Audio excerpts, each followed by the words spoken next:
तुम्हारे जैसे संतों के लिए ही मैं अवतार धारण करता हूं। तो विभीषण जी को संत कहा भगवान श्री राम ने। भगवान शंकर जी ने संत कहा विभीषण जी को। जब रावण ने लात मारी और विभीषण ने हाथ जोड़ा और कहा तुम पितु सरिस भले मोहि मारा, राम भजे हित नाथ तुम्हारा। तुम पिता के समान हो, हमें लात मारी कोई बात नहीं, लेकिन भगवान का यदि भजन करोगे तो तुम्हारा मंगल होगा। तो भगवान शंकर बोल पड़े उमा संत के यही बड़ाई, मंद करत जो करत भलाई। देखो रावण मंद कर रहा है, लेकिन विभीषण जी उसकी भलाई चाह रहे हैं, यही संत है। तो संत लक्षणों से संत, अगर वेश है और लक्षण है तब तो सोने पे सुगंध समझो, और वेश है और लक्षण नहीं है तब तो पाखंड है। तो संत में सबसे पहला शब्द है तितिक्षवा, फिर कारुणिकाहा। तितिक्षवा सहनशील, जितना जो सहनशील है उतना ही बड़ा महात्मा होगा। महाराज जी, तो मैं इस नाम की गरिमा को कैसे बनाए रखूं? नाम जप करो और सहनशील बनो।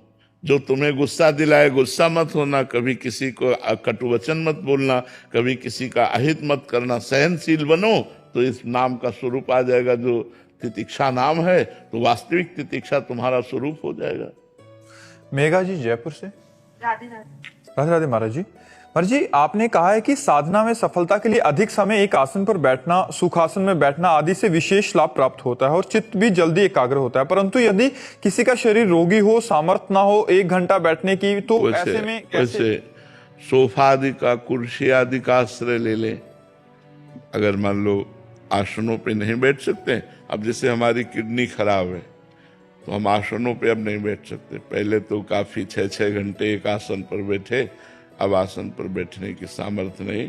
तो देखो ऐसे तकिया लगाए हुए हैं, ऐसे बैठे हैं। अब ऐसे हम बैठे हैं, एक पैर नीचे कर लिए, आराम मुद्रा में हो गए, भजन कर रहे हैं। हमको भजन से मतलब है।